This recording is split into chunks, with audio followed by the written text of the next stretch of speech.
Hello ವೀಕ್ಷಕರೇ, welcome to ವಿದುರಂಗ್ ರುಚಿ creations.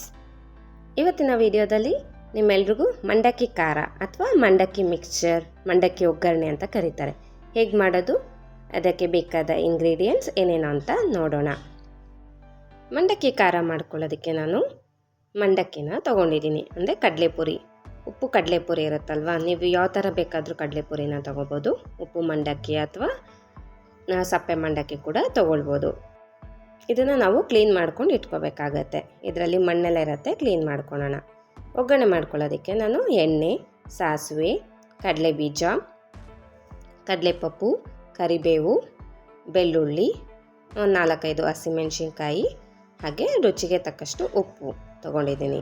ಬನ್ನಿ ಈಗ ಹೇಗೆ ಮಾಡೋದು ಅಂತ ನೋಡೋಣ. ಮೊದಲಿಗೆ ನಾನು ಗ್ಯಾಸ್ ಅಂಟಿಸ್ಕೊಂಡು ಒಂದು ಬಾಣಲಿನ ಇಟ್ಕೊತಿದ್ದೀನಿ. ಬಾಣಲಿ ಕಾದ ನಂತರ ಇದಕ್ಕೆ ನಾನು ಒಂದು 5-6 ಟೇಬಲ್ ಸ್ಪೂನ್ ಎಣ್ಣೆ ಹಾಕ್ಕೊಳ್ತಿದ್ದೀನಿ. ಈಗ ಎಣ್ಣೆ ಕಾದ ನಂತರ ಇದಕ್ಕೆ ಸಾಸಿವೆ ಹಾಕ್ಕೊಳ್ತಿದ್ದೀನಿ. ಸಾಸಿವೆ ಚಟಪಟ ಅಂದಮೇಲೆ ಇದಕ್ಕೆ ಕಡಲೆ ಬೀಜನ ಹಾಕ್ಕೊಳ್ತಿದ್ದೀನಿ. ಕಡಲೆ ಬೀಜ ಎಲ್ಲ ನಾವು ಚೆನ್ನಾಗಿ ಹುರ್ಕೊಳ್ಬೇಕಾಗತ್ತೆ. ನೀವು ಈ ಕಡಲೆ ಬೀಜನ ಹುರ್ಕೊಂಡು ಎತ್ತಿಟ್ಕೋಬೋದು. ಲಾಸ್ಟಲ್ಲಿ ನೀವು ಮಿಕ್ಸ್ ಮಾಡ್ಕೊಳ್ಬೇಕಾದ್ರೆ ಹಾಕ್ಕೊಳ್ಬೋದು, ಅಥವಾ ನೀವು ಹಾಗೆ ಬೇರೆ ಎಲ್ಲ ಹುರ್ಕೋಬೋದು. ಈಗ ಕಡಲೆ ಬೀಜ ಎಲ್ಲ ಸ್ವಲ್ಪ ಹುರಿದಿದೆ. ಇದಕ್ಕೆ ನಾನು ಬೆಳ್ಳುಳ್ಳಿ ಹಾಗೆ 4-5 ಹಸಿಮೆಣಸಿನ್ಕಾಯಿನ ಉದ್ದುದಕ್ಕೆ ಕಟ್ ಮಾಡಿ ಹಾಕ್ಕೊಳ್ತಿದ್ದೀನಿ. ನೀವು ಹಸಿಮೆಣಸಿನ್ಕಾಯಿ ಬೇಡ ಅನ್ನೋರು ಸ್ಕಿಪ್ ಮಾಡಿಕೊಂಡು ಖಾರದ ಪುಡಿ ಹಾಕ್ಕೊಳ್ಬೋದು. ಹಸಿಮೆಣಸಿನ್ಕಾಯಿನ ಮತ್ತು ಬೆಳ್ಳುಳ್ಳಿನ ನಾವು ಚೆನ್ನಾಗಿ ಹುರ್ಕೊಳ್ಬೇಕಾಗತ್ತೆ. ನಾವು ಚೆನ್ನಾಗಿ ಹುರ್ಕೊಂಡಿಲ್ಲ ಅಂದರೆ ನೀವು ಎತ್ತಿಟ್ಟಾಗ ಮಂಡಕ್ಕಿ ಕಡಲೆಪುರಿ ಎಲ್ಲ ಮೆತ್ತಗಾಗ್ಬಿಡತ್ತೆ. ಸೊ ಇವಾಗ ಕಡಲೆಪಪ್ಪು ಹಾಕ್ಕೊಳ್ತಿದ್ದೀನಿ. ಮುಂಚೆನೇ ಹಾಕ್ಕೊಳ್ಬೇಡಿ, ಯಾಕೆಂದರೆ ಕಡಲೆಪಪ್ಪು ಬೇಗ ಸೀದೋಗ್ಬಿಡತ್ತೆ. ಅದಕ್ಕೋಸ್ಕರ ಮೆಣಸಿನ್ಕಾಯಿ ಬೆಳ್ಳುಳ್ಳಿ ಹುರ್ಕೊಂಡ್ಮೇಲೆ ನಾನು ಕಡಲೆಪಪ್ಪು ಹಾಕ್ಕೊಂಡು ಹುರ್ಕೊಳ್ತಿದ್ದೀನಿ. ಈಗ ಇದಕ್ಕೆ ನಾನು ಸ್ವಲ್ಪ ಕರಿಬೇವನ್ನ ಹಾಕ್ಕೊಂಡು ಇದನ್ನೆಲ್ಲ ಚೆನ್ನಾಗಿ ಫ್ರೈ ಮಾಡ್ಕೊಳ್ತಿದ್ದೀನಿ.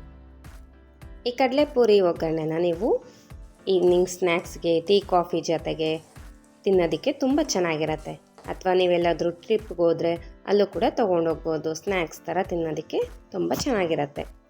ಇದಕ್ಕೆ ನಾನು ಸ್ವಲ್ಪ ಅರಿಶಿಣದ ಪುಡಿಯನ್ನು ಹಾಕ್ಕೊಳ್ತಿದ್ದೀನಿ.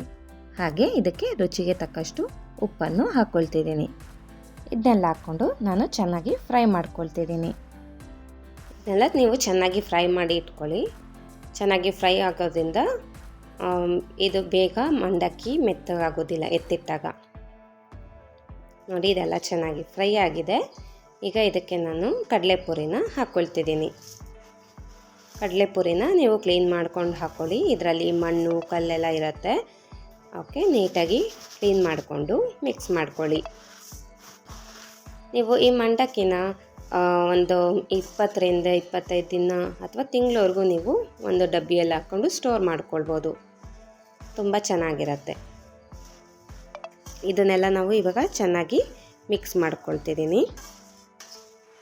ನೋಡಿ, ಮಂಡಕ್ಕಿ ಏನಾದರೂ ಮೆತ್ತಗಿದ್ರೆ ಇದರಲ್ಲೇ ಇನ್ನೊಂದು ಸ್ವಲ್ಪ ಹೊತ್ತು ಹಾಗೆ ಫ್ರೈ ಮಾಡ್ಕೊಳ್ತಾ ಮಿಕ್ಸ್ ಮಾಡ್ಕೊಳ್ಳಿ. ಆವಾಗ ಗರಿ ಗರಿ ಆಗುತ್ತೆ.